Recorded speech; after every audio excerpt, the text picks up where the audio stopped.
À la une de ce journal, des milliers de Camerounais victimes d'une escroquerie à grande échelle. Leur rêve d'enrichissement vient de virer en un cauchemar.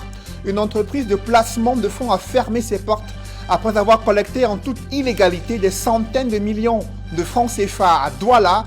Comment une telle structure a pu mener ses activités sans être inquiétée pendant des années? Quel est son mode opératoire? Enquête exclusive à suivre en ouverture de ce journal. Alors que les Nations Unies appellent à un cessez-le-feu humanitaire et un dialogue inclusif pour le retour de la paix dans les régions anglophones au Cameroun, la guerre s'intensifie sur le théâtre de la crise anglophone et les forces de sécurité et de défense déclarent avoir tué un des chefs des groupes armés séparatistes. On en parle dans la page consacrée à la sécurité dans les principales villes du Cameroun.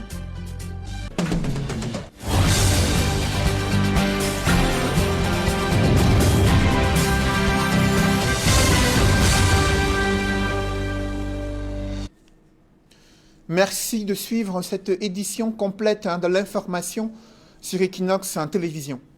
Plus d'1 millier de Camerounais sont aux abois après la fermeture d'une entreprise de placement illicite des fonds.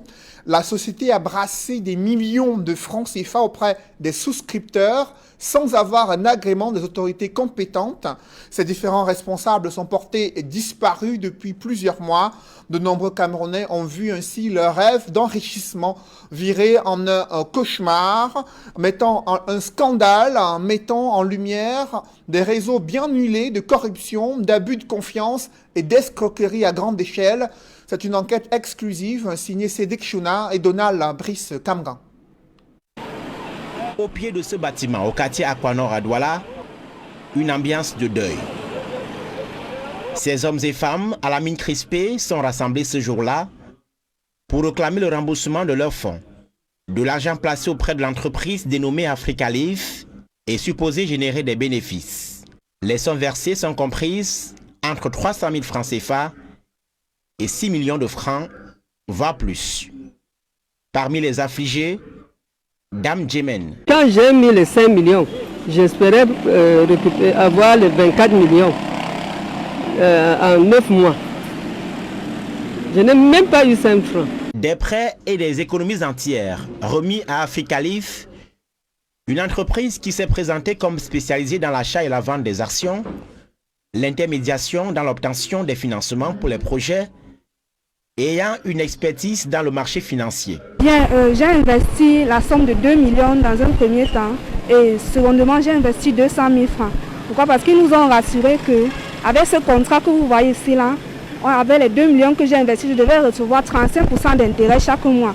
Ça veut dire que, ayant investi 2 millions, je vais percevoir 700 000 francs pendant 9 mois. Dans les tontines, on me réclame de l'argent.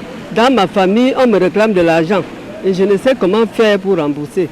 Imaginez un peu comment je suis en ce moment. Imaginez un peu. Je suis décontenancé. La société a été créée en 2018 et faisait au départ du e-commerce et du marketing de réseau au sous-sol de cet immeuble au quartier Cité des Palmiers. Fin 2019.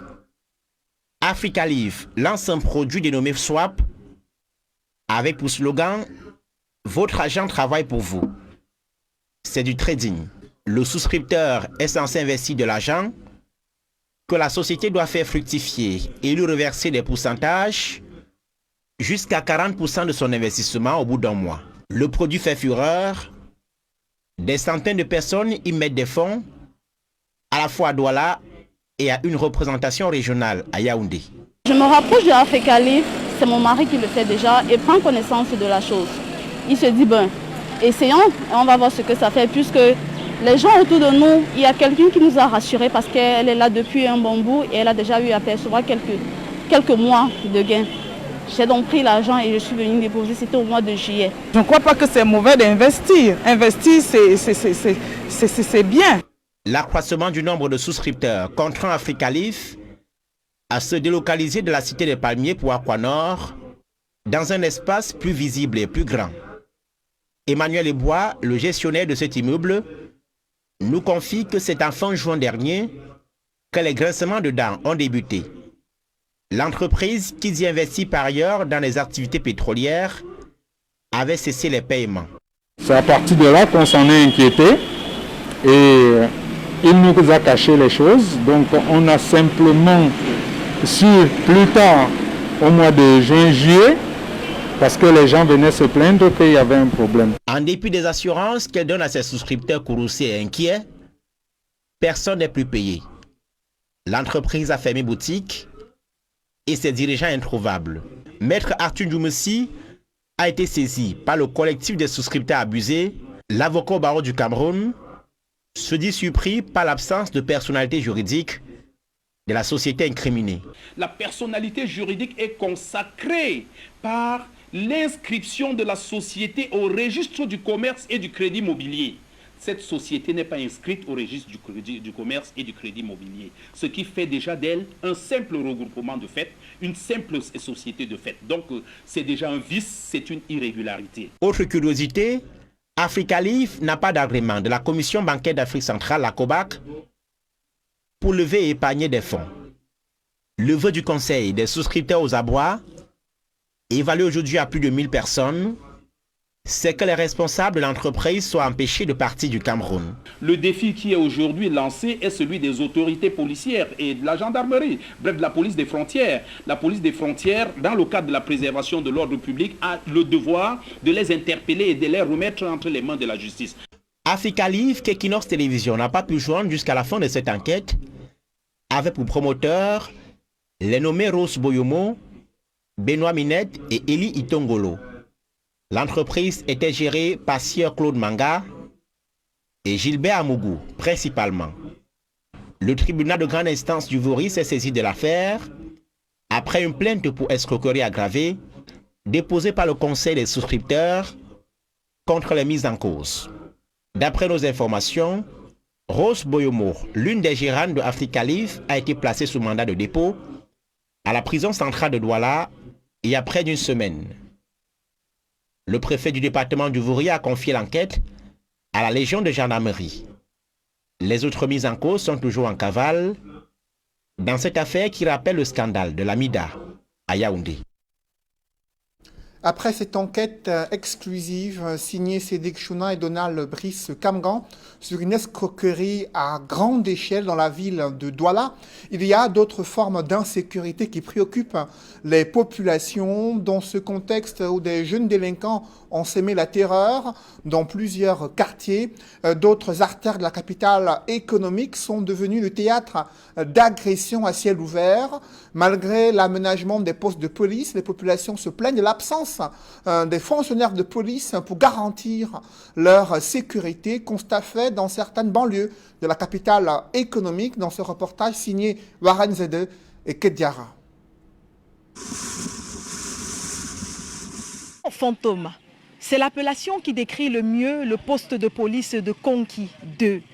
Nous sommes en pleine zone industrielle de Douala-Bassa, dans le quartier appelé Carrière, et nous sommes juste devant ce qui tient lieu d'un poste de police. Vous le voyez en image, au-delà du niveau des herbes, on a des parpaings de construction qui sont stockés, qui peuvent être un véritable repère de brigands. Pourtant, nous sommes effectivement devant un poste de police qui a été conçu il y a de cela 6 années par la population de ce quartier qui en avait marre des agressions à main armée et des crimes rituels posés sur la population.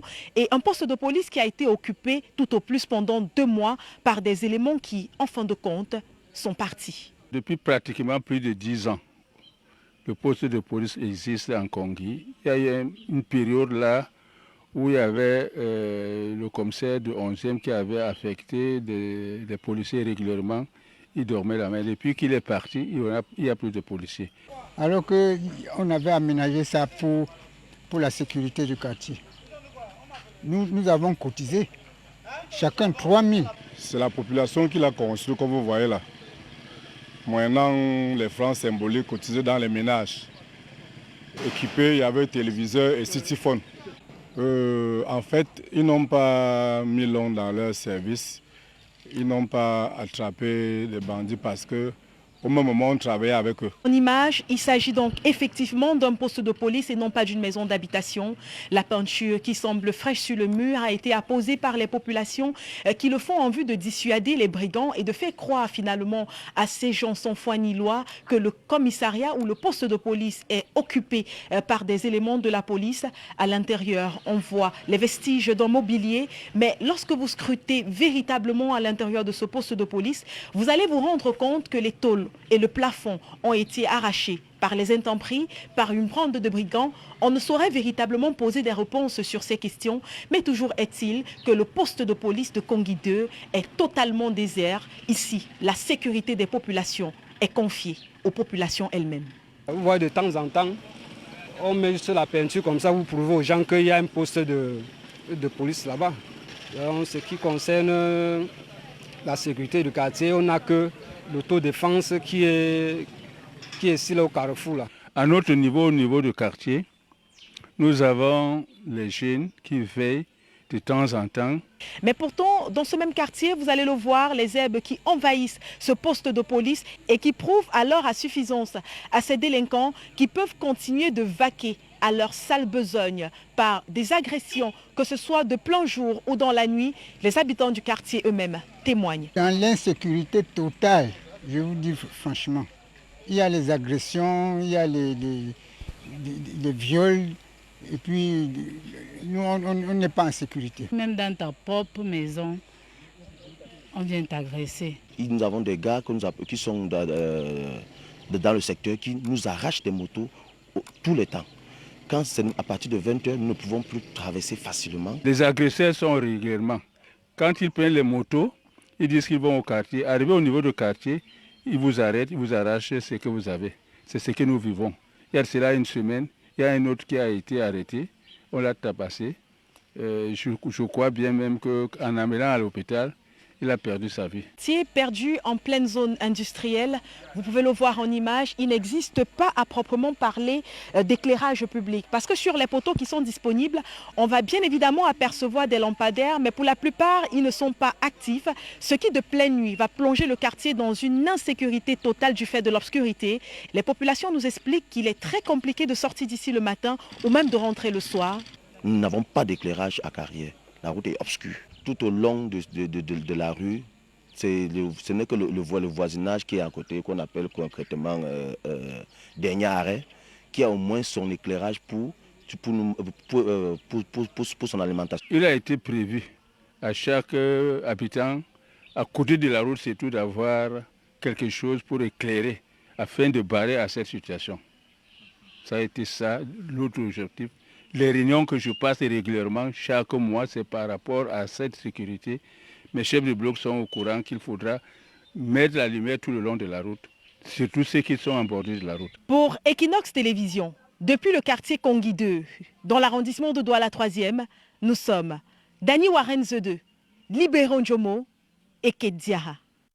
Au regard de cette insécurité grandissante, la gendarmerie et la police se sont mobilisés pour démanteler une usine de fabrication des armes artisanales dans le département du Mungo. Et les individus qui ont été interpellés sont soupçonnés d'alimenter des combattants, des groupes armés séparatistes dans les régions anglophones. Le récit des faits avec Cyril Ndjemba et Jean-Paul Chouniat. Un mercredi, pas comme tous les autres, pour les populations de Baré-Soumtou. De voir débarquer dans ce quartier une escouade de gendarmes, armes au poing, pour démanteler cet atelier de fabrication d'armes artisanales dans une maison à l'apparence ordinaire et banale. Les autorités administratives et sécuritaires n'en reviennent pas de l'existence de cet atelier. Nous avons eu un renseignement digne de foi qui est de source anonyme, qui nous a renseigné qu'il y avait une usine de fabrication d'armes ici, sur notre nez en Konsamba, avec des fabrications de calibre 12 de fabrication artisanale, et des pistolets avec du matériel incyclé et des jumelles en dotation militaire. Ainsi fabriqués, les stocks d'armes artisanales sont livrés aux bandes armées dans la région en crise du sud-ouest, en croire le patron de la compagnie de gendarmerie Mungo Nord. Et d'après les renseignements, le propriétaire de l'usine était à Limbe à cela 2 jours pour donner une livraison d'armes là-bas. Il a réussi à faire fonctionner un groupe pour aller livrer du côté de Limbe aux groupes qui s'en prennent à nos éléments de force. Surpris au milieu de cet arsenal en préparation et mis aux arrêts, le nommé a eu Pierre, ni en bloc les faits qui l'accablent. Les armes là appartiennent à qui? Ceci, tout ça là comme ça, c'est pour Papa Abanda. Son nom c'est Papa Abanda, qui était mon papa, qui est mort. Tout ça là, comme c'était chez lui, il fallait ramasser tous les choses. On a ramassé tout, venir entasser avec ses chaises, tout à moi ici à la maison. Moi-même, je faisais la chasse. J'ai toujours parlé, je faisais la chasse avec ceci. Parce que moi, je marche en bruit, il faut qu'il parle ma vérité. Le deuxième acteur dans cette affaire, c'est un militaire à la retraite, un certain Eboné Thomas. Aux arrêts, il aurait tenté de corrompre à 400 000 francs CFA. Mais bon, il school, le jeune capitaine de gendarmerie. C'est une affaire qui a beaucoup de ramifications. Vous allez comprendre ma gêne de ne pas donner ici toutes les informations nécessaires parce que l'enquête est encore en cours. Présent sur le terrain, le préfet du Mungo appelle les populations à plus de collaboration avec les forces de sécurité pour éradiquer le grand banditisme dans le département.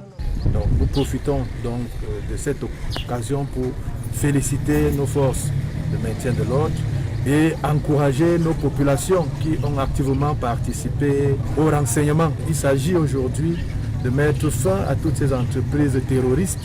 Une fois l'enquête bouclée, les présumés fabricants d'armes seront présentés au commissaire du gouvernement du tribunal militaire pour répondre de leurs actes. La balle ne va pas suivre sa trajectoire normale. Sur le théâtre de la crise anglophone, la guerre fait rage. Je vous le disais en titre, l'armée camerounaise annonce avoir tué l'un des chefs des groupes armés séparatistes dans le Lébialem, là où il avait un camp d'assassins, violeurs, kidnappeurs et criminels, selon l'armée camerounaise, qui note qu'elle a réussi à libérer plusieurs otages durant l'opération menée par le bataillon d'intervention rapide. Compte rendu avec Sédek Chouna et Eric Fopoussi.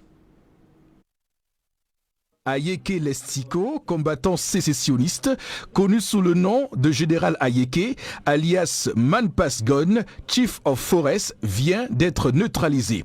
De sources sécuritaires, il a été tué mardi 13 octobre 2020 au cours d'un raid militaire mené par le BIR, bataillon d'intervention rapide, une unité d'élite de l'armée camerounaise. La dépouille a plutôt été présentée aux populations de Koumba, département de la Mémé, en présence du préfet. Beaucoup restent concentrés sur cette activité de tuerie, de viol, de saisie, de biens d'autrui. Ils commettent toutes sortes d'atrocités au sein de la population. Alors l'armée ne peut pas rester ainsi. L'armée va continuer donc à les traquer.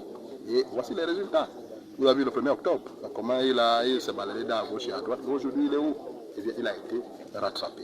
Les combats se sont concentrés principalement autour d'un camp du groupe séparatiste appelé Gorillaz Fighters, situé dans les forêts du département du Lébialem, dans le sud-ouest Cameroun. Bilan provisoire de l'opération toujours en cours, signale l'armée camerounaise. Plusieurs séparatistes neutralisés et emportés par un cours d'eau proche du campement. Plusieurs blessés en fuite. 10 otages libérés, dont de jeunes filles, utilisées comme des outils sexuels. Plusieurs effets militaires tels que des Rangers, des gilets pare-balles saisis. L'arme de ce général Ayeke de type Kalachnikov, avec plusieurs boîtes de chargeurs récupérées, ainsi que son fusil à pompe. Plusieurs gris-gris appelés Odeshi également saisis. Toujours de source sécuritaire, un soldat du BIR a été blessé par l'explosion d'une grenade lancée par des ennemis en fuite, lesquels ennemis auraient pu saisir la main tendue du comité DDR. Vous savez, le chef d'État a ouvert une porte, une issue de secours à ces fighters pour, en leur disant, abandonner les armes et rejoigner une vie normale. Il y a le DDR à Boya. Cette porte ouverte pour sortir tête haute de cette guerre qui ne les amènera nulle part. Le préfet et la population, nous restons, comme j'ai dit, unis pour soutenir l'action de nos forces pour mettre un terme de façon définitive à cette guerre qui n'a fait que trop de mal aux innocents. Pour l'armée camerounaise, ces malfrats seront poursuivis jusqu'à leur dernier retranchement. Les populations sont invitées à plus de collaboration. Dans le reste de l'actualité, de nombreux Camerounais rapatriés au bercail, considérés comme individus en situation irrégulière aux États-Unis, ont été embarqués dans un vol spécial en compagnie d'autres Africains accusés d'être eux aussi des clandestins. Ils ont été soumis aux tests de Covid-19 et des prises de température. Le rapatriement au Cameroun suscite la controverse aux États-Unis. La parlementaire Karen Bass s'est opposée à cette opération de rapatriement en dénonçant le fait qu'il y a de nombreuses irrégularités dans les procédures de rapatriement de ces Camerounais. Dans une lettre adressée aux responsables des services d'immigration aux États-Unis, la parlementaire révèle que des plaintes ont été introduites auprès du département de la sécurité intérieure.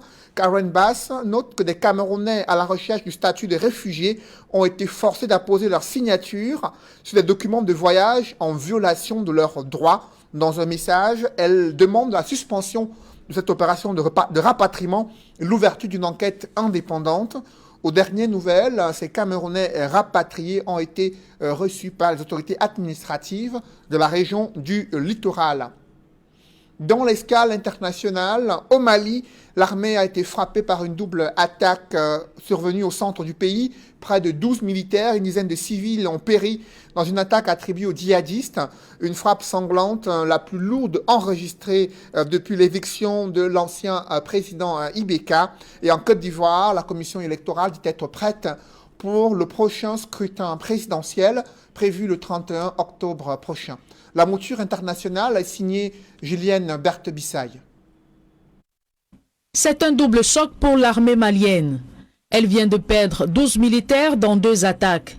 Le premier assaut attribué aux djihadistes s'est déroulé dans un camp militaire à quelques kilomètres de la frontière avec le Burkina Faso, laissant ainsi sur le carreau 9 soldats. Alerté, un détachement de l'armée régulière appelé à la rescousse est à son tour tombé dans une embuscade, tuant 3 militaires. Cette attaque a aussi fait une dizaine de blessés graves. C'est la première frappe sanglante qu'enregistre l'armée malienne depuis le départ forcé de l'ex-président Ibrahim Boubacar Keïta le 18 août dernier. À côté de cette attaque contre les militaires, un bus de transport reliant Bandiangara et Bankas a été mitraillé le long du même trajet. Bilan 12 morts, parmi lesquels 2 femmes et 1 enfant. Ces attaques attribuées aux djihadistes interviennent quelques jours après la libération de l'agent humanitaire franco-suisse Sophie Petronine et l'ancien ministre malien Soumaïla Cissé. Et dans une ambiance électorale en Côte d'Ivoire, la commission électorale indépendante se dit prête pour la tenue de l'élection présidentielle du 31 octobre. À 2 semaines de l'échéance, le président de la CEI, Ibrahim Kuibert Koulibaly, appelle les électeurs ivoiriens à aller retirer leur carte de vote. Si les partis politiques de l'opposition continuent d'exiger le report de la présidentielle, le candidat sortant Alassane Ouattara maintient la date du 31 octobre, jour d'élection en Côte d'Ivoire. Des publi-reportages dans ce journal, Camerco annonce la reprise de ses activités commerciales. Les premiers vols sont prévus pour la fin de semaine. Engagé dans un plan de restructuration et confronté à l'impact économique de la crise sanitaire, l'Étoile du Cameroun ambitionne de briller sur le marché national en privilégiant les vols domestiques. Comment compte-t-elle relever ce challenge? Élément de réponse dans ce reportage. Agence Camerco de Bonanjo, des clients vont et viennent. Pour les uns, réservation, pour les autres, achat de billets. Je suis là pour prendre des renseignements par rapport au déplacement sur Douala-Yaoundé, Douala-Maroua, aller-retour. Je suis venu faire une réservation beaucoup plus pour Ngaoundéré pour samedi. La compagnie aérienne nationale a repris ses activités commerciales depuis ce 12 octobre. Les usagers sont invités à acheter leurs billets ou faire des réservations sur les lignes internes. Sur Garoua, ce sera 3 fréquences par semaine, le lundi, le mercredi, le vendredi, également le dimanche. Et sur Maroua, ce sera 3 fréquences, le mardi, le jeudi et le samedi. Pour la reprise de ces activités, ce sont 4 chefs-lieux de région que Camerco doit desservir: Douala, Yaoundé, Garoua, Maroua, soit 42 vols hebdomadaires. Depuis ce matin, nous enregistrons des réservations par point de vente. Entre 8h et midi, on avait 20 passagers déjà, 20 réservations sur Douala, Yaoundé et vice-versa. La compagnie aérienne nationale annonce son premier vol pour vendredi 16 octobre prochain. Ce sera un test de son opérationnalité. et un challenge face à sa clientèle de plus en plus exigeante. Cameco est prêt à les accueillir de nouveau. Et je vais demander à tous les clients, aussi bien les Camerounais que les autres, de continuer, n'est-ce pas, à soutenir notre compagnie nationale. Et nous sommes prêts à les accueillir de nouveau pour les porter dans les différentes destinations que nous offrons. En raison d'une santé financière fragile, dans un contexte marqué par le coronavirus, Cameco a été contrainte de mettre en congé technique plus de 65% de ses effectifs. C'est un Boeing 737 de 144 places qui assurera les premiers vols pour une reprise globale des activités de la compagnie qui se fera progressivement. Le groupe SABC, Société anonyme des brasseries du Cameroun, réaffirme son attachement à l'éducation et l'excellence scolaire. Une fois de plus, près de 500 élèves des villes de Nkonsamba et Loum ont bénéficié d'un don en matériel, en fourniture scolaire des mains de la caravane de la SABC. Objectif, récompenser les élèves les plus performants durant l'année scolaire en 2019-2020. Reportage.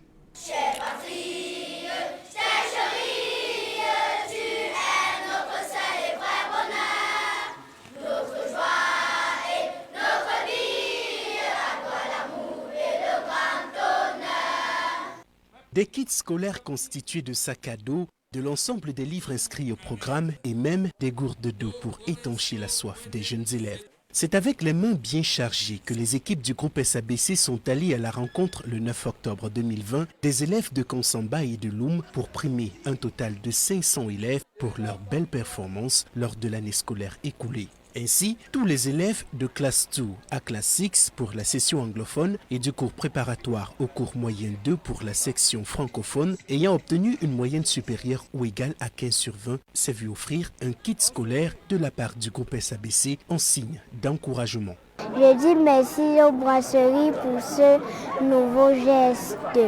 Merci pour le sac, merci pour le jus, merci pour les livres et la bouffe. Merci pour tous les brasseries. Les brasseries, merci pour les livres que nous avons envoyés. Merci beaucoup, ça va m'aider pour mon école. Une initiative très appréciée des parents et des autorités administratives présents pour l'occasion qui y voient un geste de cœur dans un environnement particulièrement difficile marqué par la crise sanitaire suivie de la crise économique. Avec la pandémie de la Covid, beaucoup de parents étaient en difficulté. Merci d'avoir pensé aux meilleurs élèves et que cette action soit pérenne. L'offre que vous venez de nous offrir, l'offre que vous faites à notre endroit, en ce temps de Covid-19, avec la pauvreté dans notre région, vraiment ça nous aidera grandement pour que nos enfants aillent à l'école. Pour le groupe SABC, cette action marque une fois de plus son attachement au développement du Cameroun par la création de ressources humaines de qualité bénéficiant d'un encadrement académique adéquat. Dans un contexte aussi difficile de Covid-19, le groupe SABC est fidèle à son engagement sociétal sur le volet éducation, a tenu à accompagner les enfants en ce moment de rentrée scolaire. Donc chaque enfant récipiendaire a reçu un kit constitué essentiellement de sacs à dos, tous les livres au programme, de gourdes pour alléger la tâche aux parents en cette période difficile.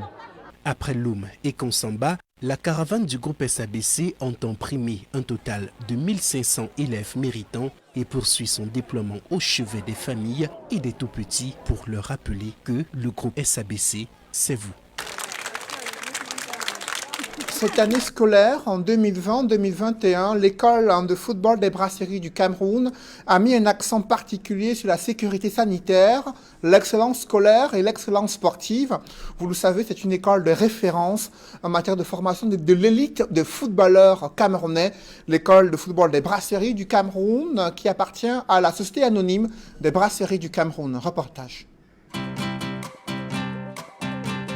31 ans déjà que l'école de football Brasserie du Cameroun poursuit ses objectifs qui sont de former et de promouvoir le talent footballistique des jeunes du Cameroun en offrant un confort adéquat pour l'épanouissement de ces derniers.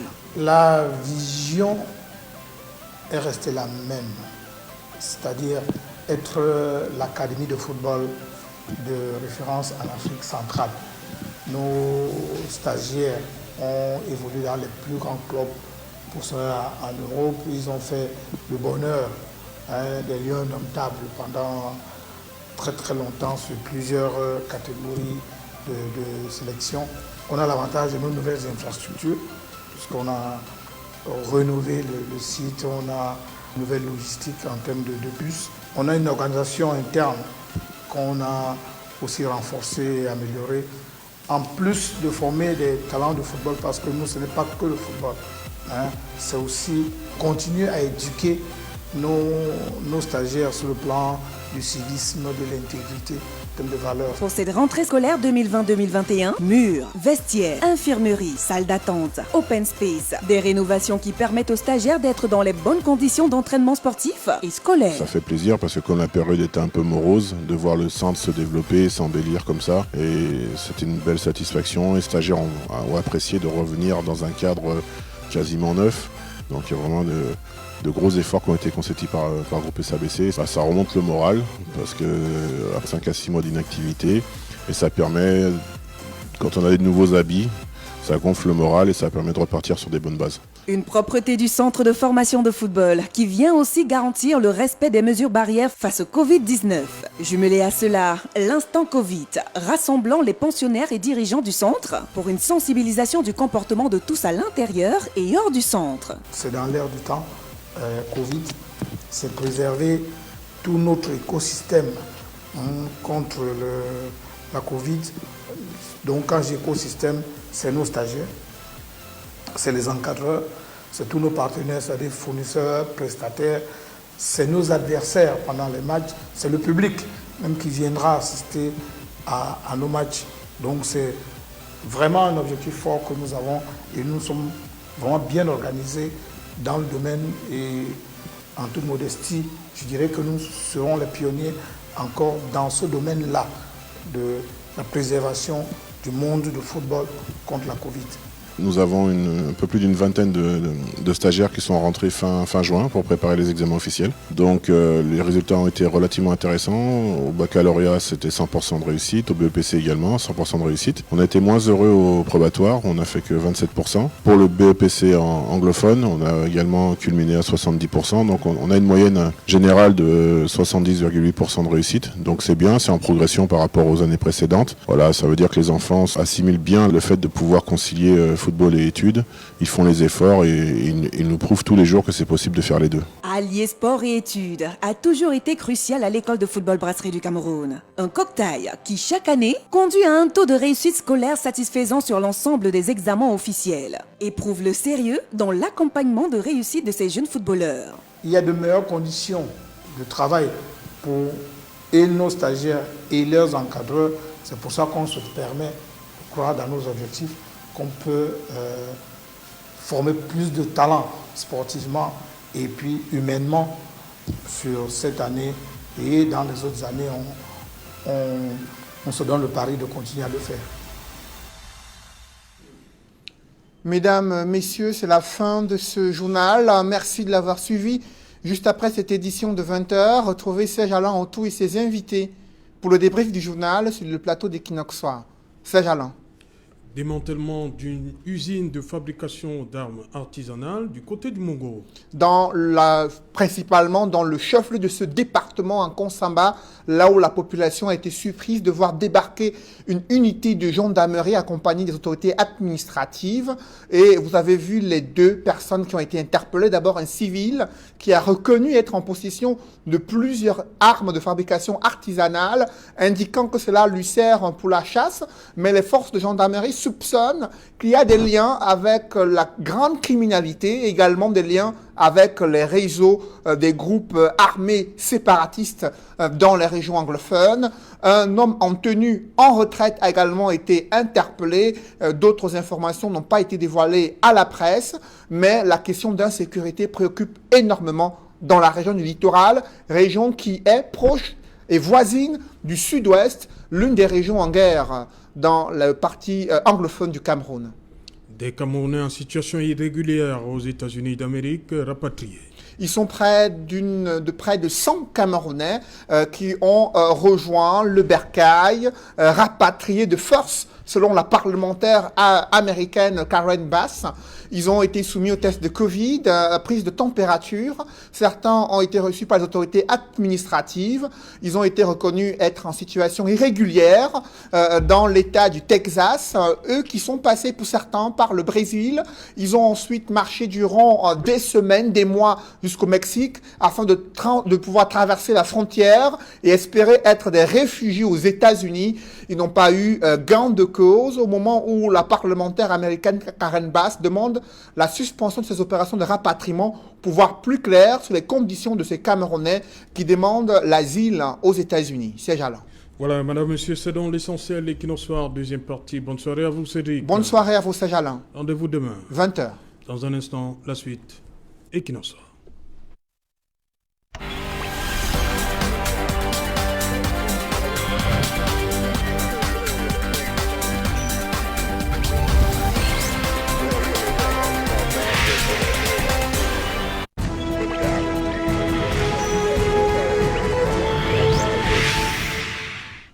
Retour sur le plateau Equinoxoir, deuxième partie, c'est la partie consacrée au débrief du journal. Madame, monsieur, toujours en compagnie du maître Augustin Gueffac, docteur Patrick Griffoué, Fautine Zodjou et le docteur Luison Essomba. Docteur Luison Essomba, des armes, fussent-elles artisanales, dans le Mongo, alors que on voit ce qui se passe ces derniers temps, l'insécurité et le Mongo, qui est aussi limitrophe, un département limitrophe à la région du sud-ouest. Est-ce qu'il y a lieu de s'inquiéter? Bien entendu, ces gens-là autour, avec la montée d'une bande autoproclamée, les microbes, qui usent de cette délinquance criminelle pour instaurer un climat, pour s'aimer un climat de peur et une psychose à l'endroit des populations, je pense qu'il faut féliciter la gendarmerie du Mongo.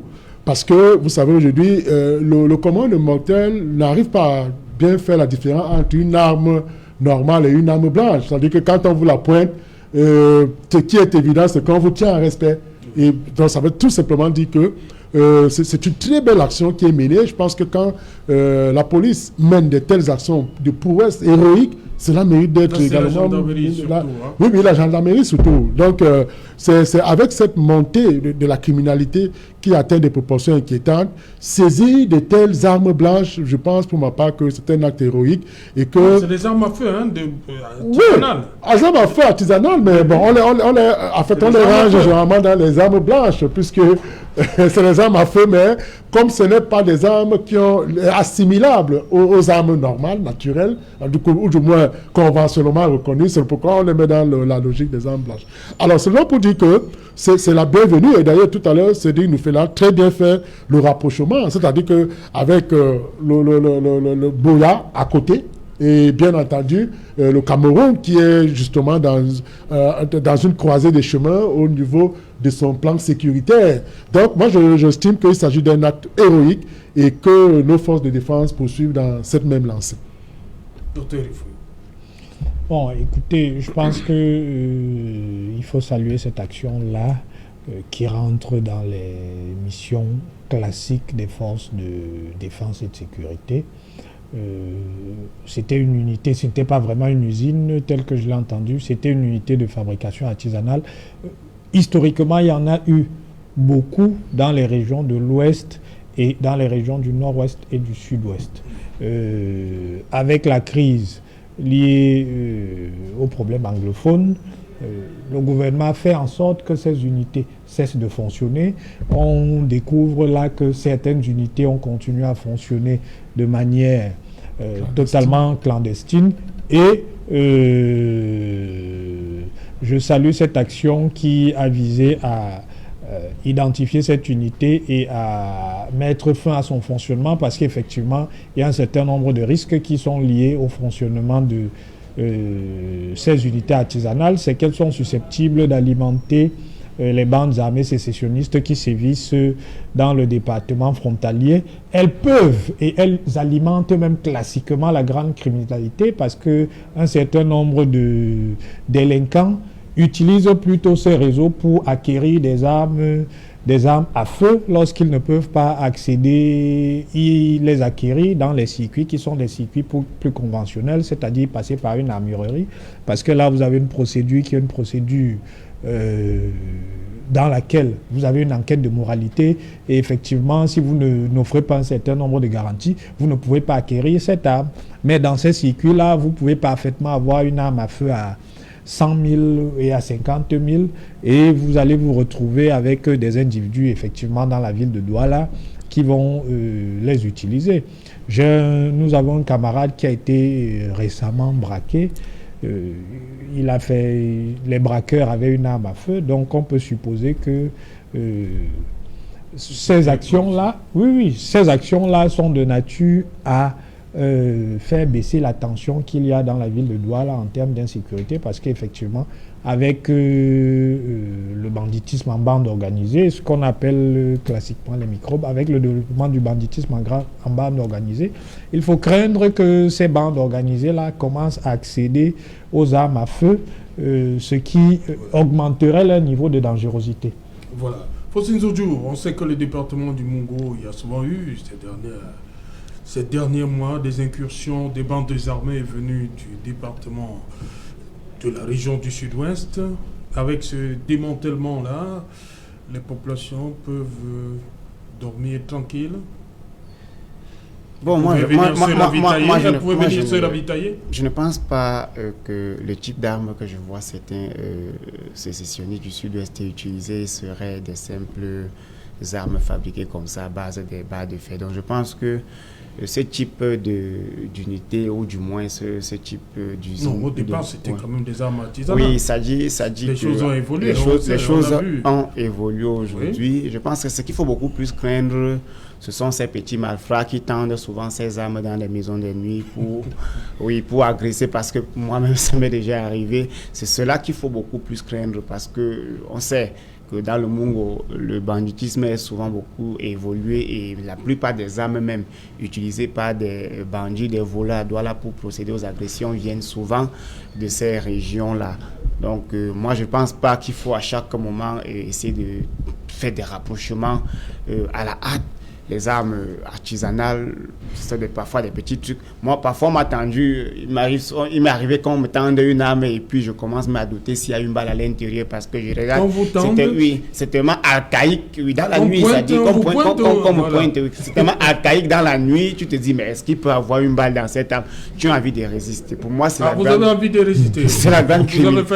C'est la grande criminalité. En fait, je n'avais pas cédé. Et puis, justement, il n'y avait pas de balle à l'intérieur. C'était des trucs tissés au quartier avec des balles de fer.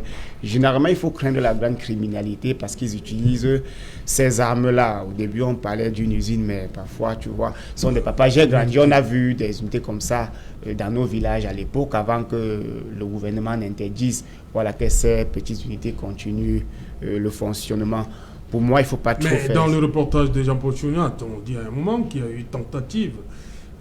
On a voulu corrompre 400 000 francs, le capitaine Mabon. Oui, mais cool. Ça ne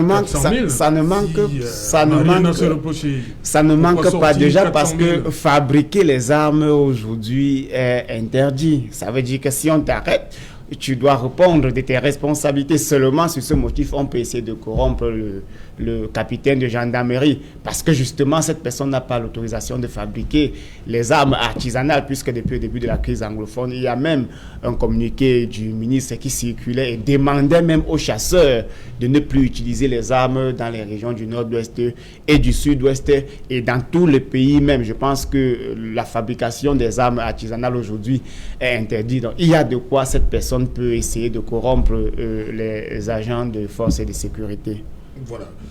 On termine avec vous, Maître Ngefalk. Oui. On peut dormir tranquille. À première vue, après cet acte de nos éléments de la gendarmerie. Au contraire. J'étais disant qu'à première vue, à première analyse, je prends à mon compte ce que les autres copernicus ont développé. Mais je reste circonspect sur un point. Il y a 3 ans, dans ma région d'origine, ça ne jeûne pas,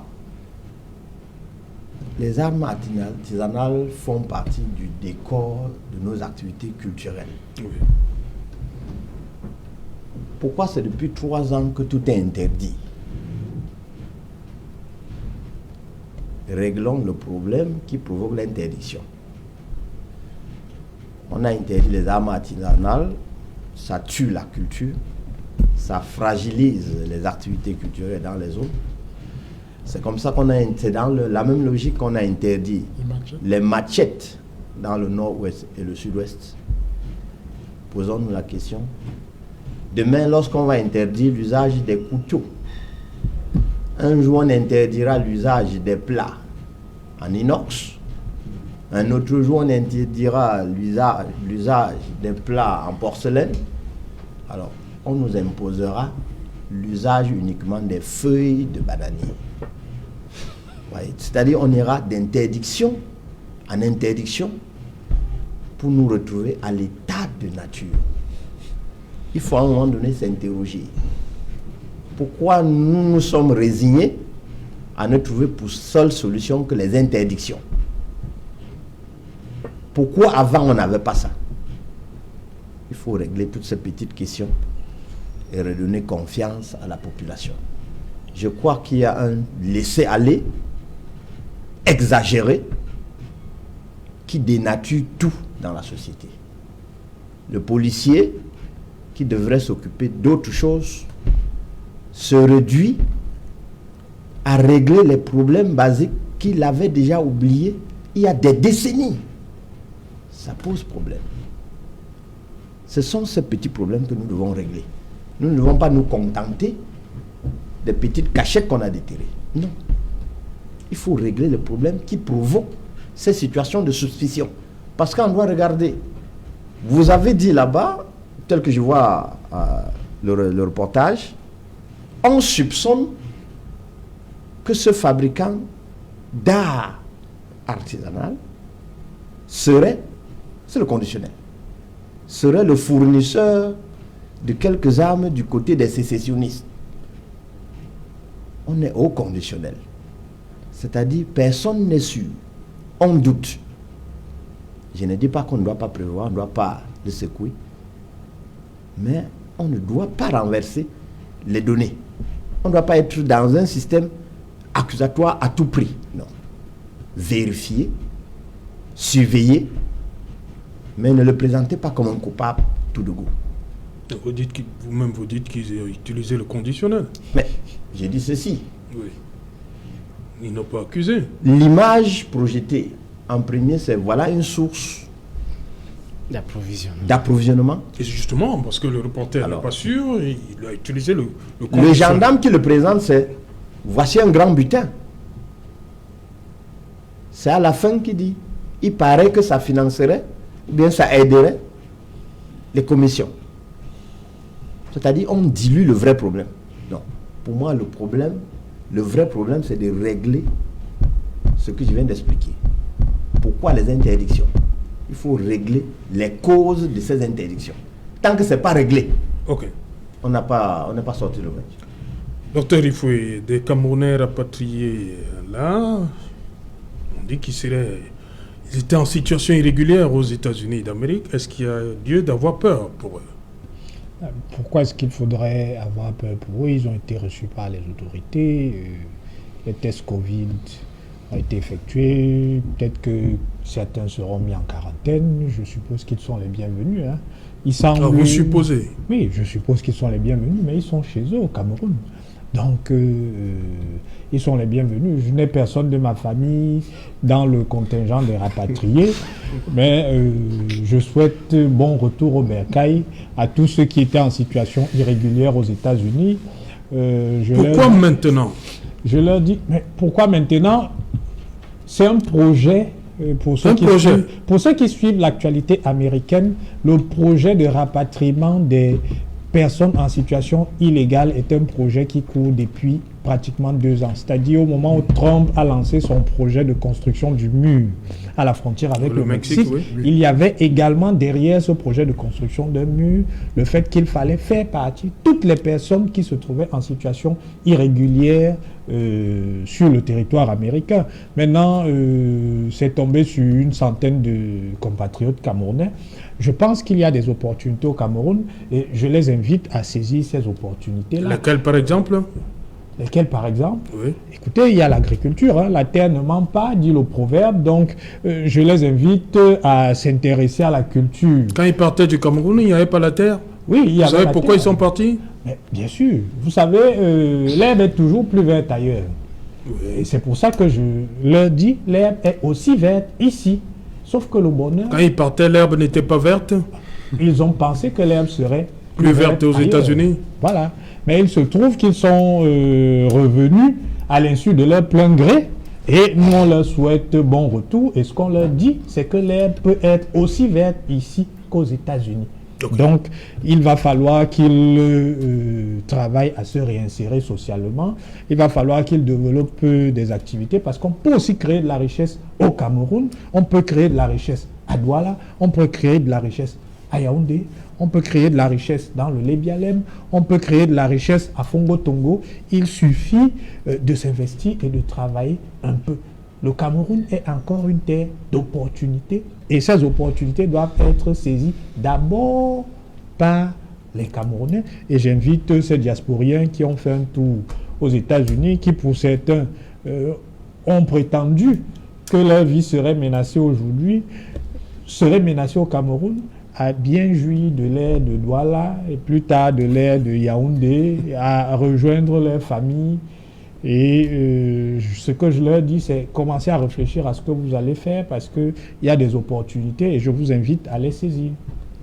Faustin Zojo, je sens que vous ne partagez pas l'optimisme de Patrick Lefoué. Ça, ce n'est même pas de l'optimisme. C'est à la limite des incantations parce que l'optimisme est également réaliste. Parce que quand j'imagine que ces gens seraient partis du Brésil, grimper les montagnes au Mexique et se retrouver aux États-Unis, se faire rapatrier, et on leur demande d'aller dans le Lébialem et créer de la richesse, lorsque nous savons que même le président de la République de ce pays, l'actuel, de fait, ne peut pas aller au Lébialem, là où la guerre que le gouvernement a déclarée a élu domicile. Quand j'écoute Dr Efoué dire qu'on peut créer de la richesse au Cameroun et qu'il y a des opportunités, et que je sais que lui-même il est un jeune Camerounais comme moi, mais qui n'a jamais créé de la richesse, parce que lui-même il est d'accord avec moi, et que la plupart de nos enseignants, après la soutenance de l'ETS, se contentent de l'enseignement parce qu'il n'y a pas autre opportunité qu'enseigner. Parce qu'ailleurs, les docteurs en économie sont parfois des directeurs de très grands cabinets. Les docteurs en sociologie sont des directeurs de très grands cabinets, de grands consultants. Mais chez nous, les docteurs sont obligés de gréver à Yaoundé pour demander une intégration parce qu'il n'y a pas autre opportunité que d'aller enseigner. Je ne sais pas s'ils pensent que quelqu'un qui a trouvé une possibilité, une occasion dans une société peut parcourir les montagnes du Mexique pour se retrouver aux États-Unis. Ça, ce n'est même plus la recherche de la survie. C'est une façon de dire que dans cet environnement, il n'y a pas vie. Et quand il parle, je me dis qu'il y a des Camerounais au Maroc, en Libye, qui l'écoutent et que lui, il estime que ceux-là sont partis parce qu'ils n'ont pas pu saisir les opportunités que nous offre le Cameroun. Alors là, je me demande, est-ce que le Rassemblement démocratique du peuple camerounais, où lui, il est militant, n'a pas un autre Cameroun dans son cerveau et que le Camerounais, à lui, a le vrai Cameroun entre les mains?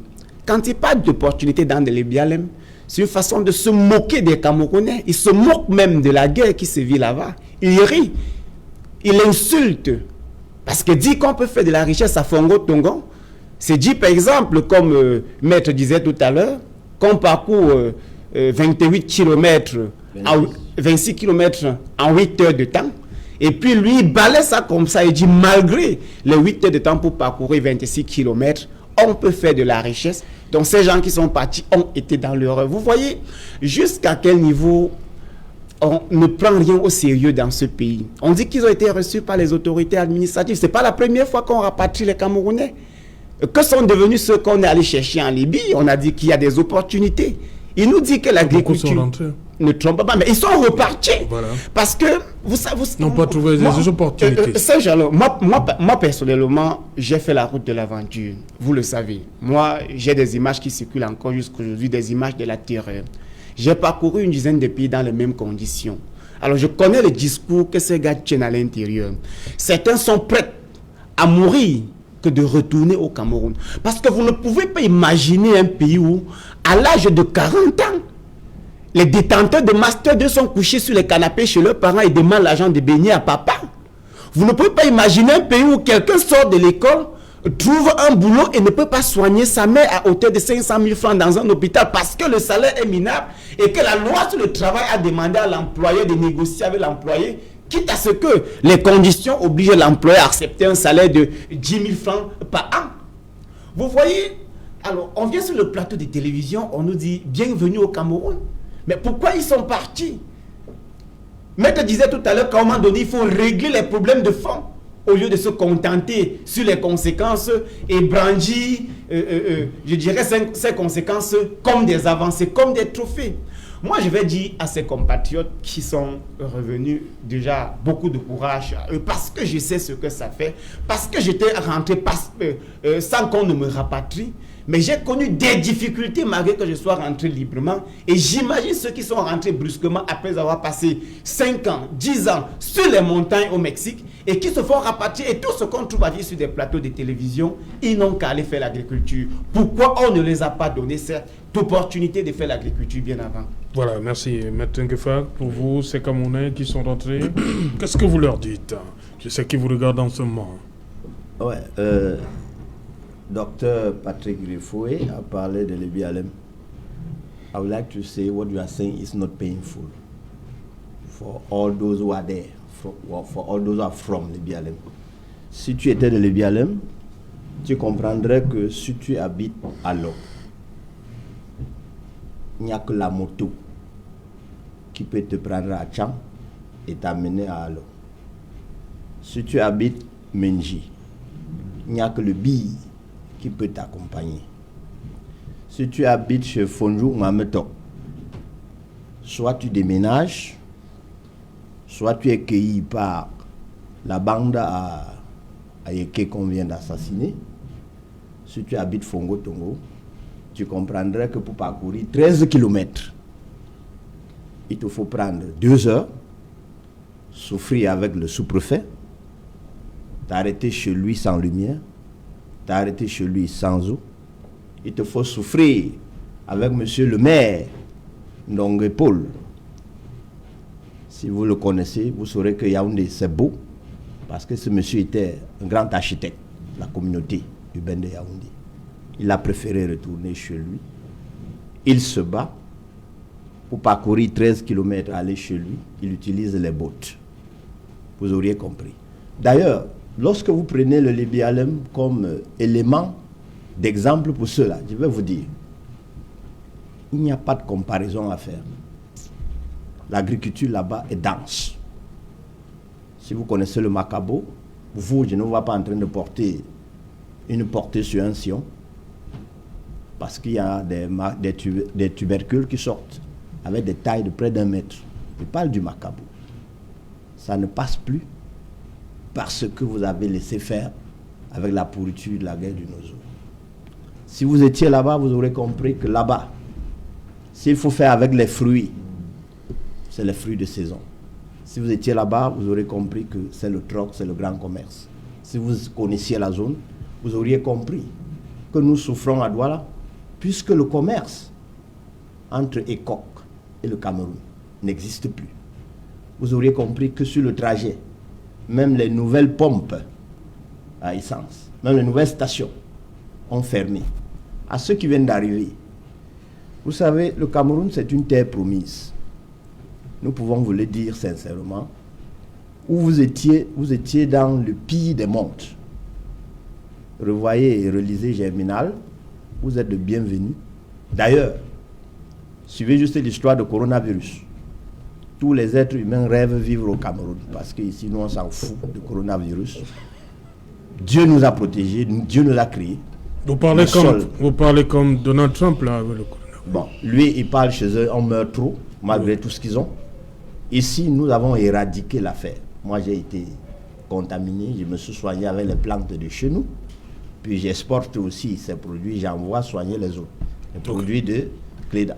Donc, ce que je peux dire à ceux-là, les conditions que vous viviez là-bas, vous n'aurez plus jamais ces conditions en vivant au Cameroun. C'est le meilleur pays qui soit. Et revenez, s'il y a un combat, c'est juste un combat d'idées. Ne faites pas comme le RDPC, qui a un combat de peur, qui n'a pour seule arme que la peur. Ok. Voilà. Merci. Docteur Luisan Isomba, à vous, les compatriotes qui sont de retour. Bien entendu. Qu'est-ce que vous leur dites? Oui, je vais tenir aussi un langage d'apaisement et de réconfort pour indiquer que lorsque Donald Trump est monté au règne du pouvoir, il avait déjà annoncé, vous savez, dans l'idéologie républicaine qui est la sienne, il avait déjà annoncé qu'il va assainir les États-Unis. Il va permettre justement à ceux qui ont la possibilité d'y résider par les moyens de droit, c'est-à-dire que d'y rester par la légalité. Et c'est un combat, comme l'a dit le docteur Patrick Rufoué, qui a été donc engagé depuis fort longtemps, dont l'apothéose n'est que ce que nous vivons aujourd'hui. Alors, rappelez également que ailleurs n'est pas forcément l'Eldorado. Et si chaque Camerounais pourrait vous raconter ce qu'il a vécu, vous comprendrez que personne n'oserait accepter vivre au Cameroun, mais acceptons d'être où nous sommes, parce qu'on peut à un moment donné se créer des opportunités. Alors pour ceux qui sont rentrés, moi je me réjouis, c'est j'allais autour du mode opératoire de transport, c'est-à-dire qu'en fait les États-Unis auraient pu tous les déposer en Somalie. Ils se seraient battus encore pour arriver au Cameroun. Moi, je crois que je suis plutôt fier de savoir que on les a déposés parce que les Camerounais n'étaient pas les seuls. Il y a plein d'Africains qui y étaient, mais on s'est plus rendu compte en faisant le ratio que les Camerounais étaient un peu plus nombreux que les autres Africains. Mais les ramener à la terre promise, qui est leur terre patrie, qui est leur terre de nationalité, qui est leur terre de citoyenneté, je pense que à mon sens, ou du moins à mon avis, c'est quelque chose qu'il faille féliciter pour les États américains. Mais maintenant, pour nos compatriotes qui sont rentrés, on ne peut que leur demander justement de tout faire pour se réintroduire, pour se réinsérer dans la société. Ce n'est pas facile. Moi, je vous raconte très rapidement une anecdote. Le professeur Magloire, le recteur, avait en passant vu un de ses étudiants qui vendait, il avait une maîtrise, et il vendait les ananas en cours de route. Et celui qui reconnaît le recteur dans un embouteillage, il va, monsieur le recteur, vous avez été mon enseignant, mon doyen, mais vous faites quoi? Il dit, non, voilà, je vends les ananas. Le recteur lui dit, ah bon? Il dit, ok, retrouvez-moi au bureau. Quand le jeune le retrouve au bureau, le recteur l'inscrit en master 2. Il venait de soutenir sa thèse et il venait d'être recruté dans les 1000 enseignants. Donc vous voyez qu'il faudrait par exemple tomber sur des chances pareilles pour espérer justement avoir un peu de place au soleil. Donc, chers compatriotes, soyez les bienvenus, ressaisissez-vous, faites un effort de rentrer, de vous réinsérer dans la société. Il ne dit rien ce soir, Gorbatchev, Mikhail Gorbatchev? Ok, merci. Ça ne donne rien dit ce soir. Voilà, merci, merci cher monsieur de tenue, merci pour vos différentes expertises, merci Fotin Zodjou, merci docteur Rifoué, merci maître Gefak, merci à vous. Un bonsoir particulier à la communauté de Lébi-Alem. Ah oui, Lébi-Alem, toujours. Merci, docteur Luisan Isomba. Madame, messieurs, nous sommes donc arrivés au terme de cette édition Equinox Soir. Demain, c'est notre rendez-vous lorsqu'il sera 19h. Bonsoir, le Lébi-Alem.